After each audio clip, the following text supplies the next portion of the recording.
Deuxième micro, DJ, pour Koba, s'il te plaît. Deuxième micro pour Koba. Allô? Alors, le thème de cette soirée ce soir ici, c'est tout simplement de vous faire découvrir le peuple Krou. Alors, donc, mon ami qui est là, M. Koba, va vous donner l'historique de ces ethnies qui vont défiler ici. Alors, si on est près du côté de la régie et même aussi des vestiaires, on va démarrer par une ethnie de la Côte d'Ivoire, plus précisément du centre-sud. On les appelle les Dita. Sinon, je laisse la parole à mon confrère Koba. Bonsoir.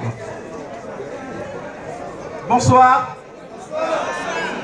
Voilà, alors je voudrais d'abord remercier Agnebi. Agnebi dans son canal historique. Alors, qu'est-ce que je vais entendre par canal historique?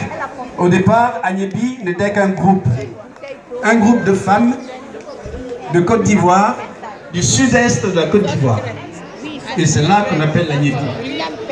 Mais ce groupe a eu l'initiative, sous des conseils, bien sûr, d'élargir ce groupe pour former ce bijou que nous connaissons maintenant, aujourd'hui.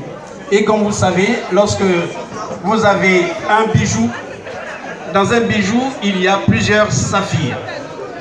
Et bien dans ce saphir, on parle d'intégration.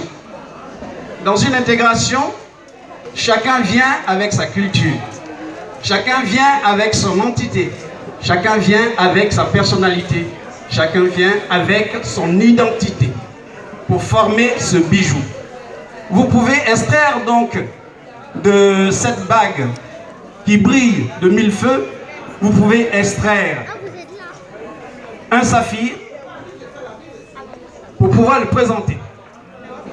Eh bien, ce groupe est un peu comme ce saphir.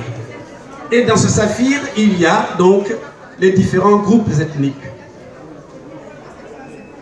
Je parle donc d'intégration.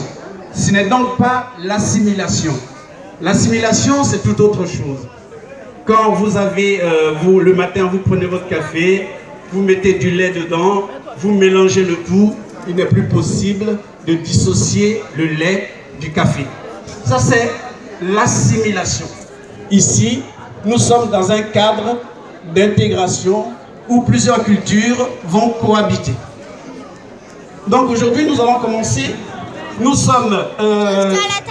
on va partir donc du sud de la Côte d'Ivoire pour aller magnifier, pour aller présenter la culture de l'ouest de la Côte d'Ivoire. Donc, le peuple Krou. Alors, d'où vient ce nom Krou? On aimerait bien savoir. Eh bien, ce nom n'est pas un nom qui vient du terroir. Ça vient des explorateurs. Quand on est passé de la caravane à la caravelle, c'est-à-dire quand les gens sont venus à partir des mers, ils sont arrivés dans cette contrée. Mais dans cette contrée, il y avait des pêcheurs. Il y avait des personnes qui exploitaient déjà l'eau, qui exploitaient donc la mer, donc le poisson. Donc les Anglais les ont appelés des crews. Je parle pas anglais, alors la prononciation est un peu escamotée. Des crews, qui veut dire des matelots, qui veut dire des dockers, des personnes qui exploitent l'eau. Et bien à partir de là, par assimilation, dans ce cas bien précis, par assimilation, on va dire Krou.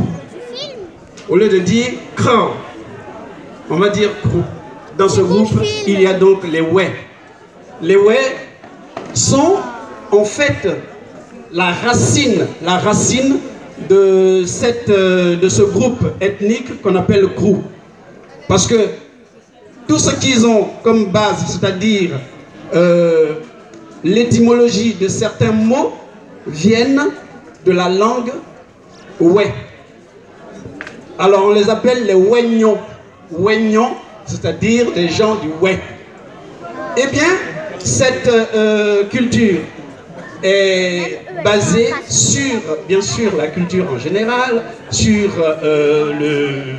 la culture culinaire, mais on va dire aussi que leur art, qui est basé sur les masques, leur est venu de celui qu'on appelait, enfin on appelait à un certain moment le Teignon. Le Teignon. Le Teignon a apporté le bas. Le bas, c'est le totem. Mais Teignon n'avait pas une représentation humaine. Quand il est arrivé dans cette grande forêt, montagne, ces grandes montagnes, il a voulu s'approprier tout cela. Mais il y avait des gens qui étaient là. Celui qui était là était Guinarou. Guinarou était là et ne voulait pas.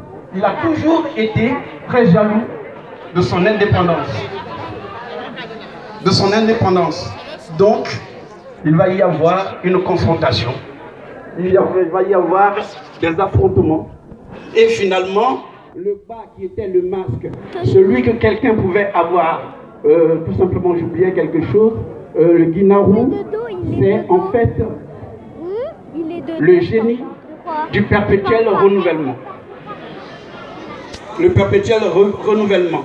Eh bien, ils se sont battus. Ils se sont battus et finalement, bon, le bas qui devait rester, qui est un totem, ce bas devait revenir à quelqu'un qui pouvait garder ce secret. Et comme vous le savez, les personnes ne peuvent pas réellement garder tous ces secrets, si bien que dans cette région, qui est une région des masques, le bas n'est plus représenté par une seule personne, c'est un pouvoir éclaté. Et dans chaque contrée, donc, il y a des masques.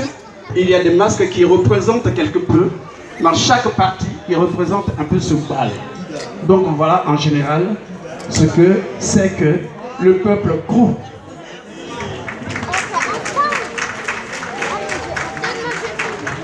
Alors maintenant, on me demande de parler des Dida, c'est bien cela? Ok. Alors je vous demande quand même d'applaudir M. Foupa, applaudissez M. Foupa là, qui nous a donc donné l'historique des Krou. Alors on va accueillir maintenant ici. Voici, mesdames et messieurs, en tenue traditionnelle.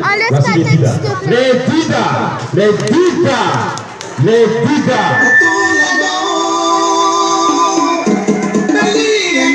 Sous vos applaudissements, s'il vous plaît.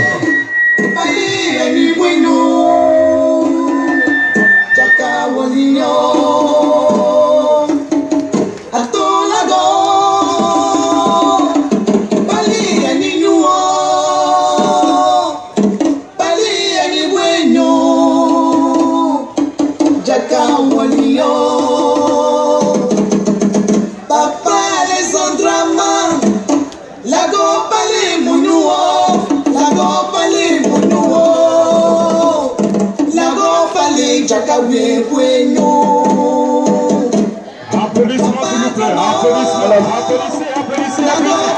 applaudissez. Oui. Alors,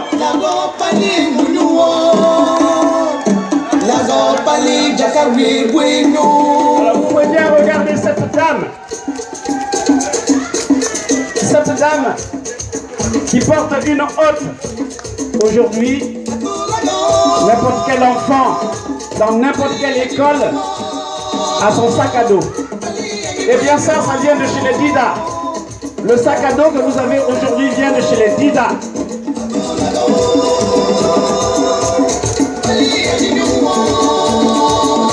Le tissu qu'elle porte, eh bien, il est fait à base des fibres de raffia. Le raffia, c'est bien une plante, c'est un arbre qui pousse dans les marécages. Et bien ça, c'est ce que les Dida prennent pour tisser, pour faire ce tissu.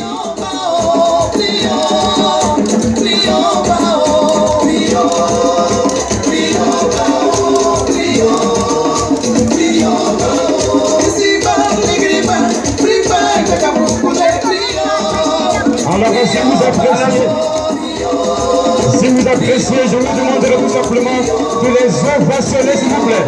Ovationner le peuple et tout ça. C'est une danse de réjouissance. Les Djaka, c'est la réjouissance. Papa David Dayoro, la papa les mouyouka. Papa Lucien Mondraogo.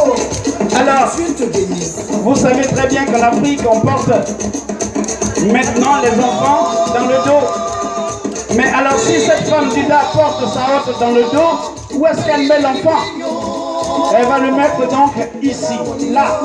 Parce que dans ces villages, dans cette contrée, nous sommes dans la forêt. Et la forêt, c'est le lieu de l'incertitude. Le lieu de tous les risques qui peuvent courir. Alors, la femme portait son fils ou bien sa fille devant pour le nourrir en cas de besoin. Et le fardeau était dans le dos.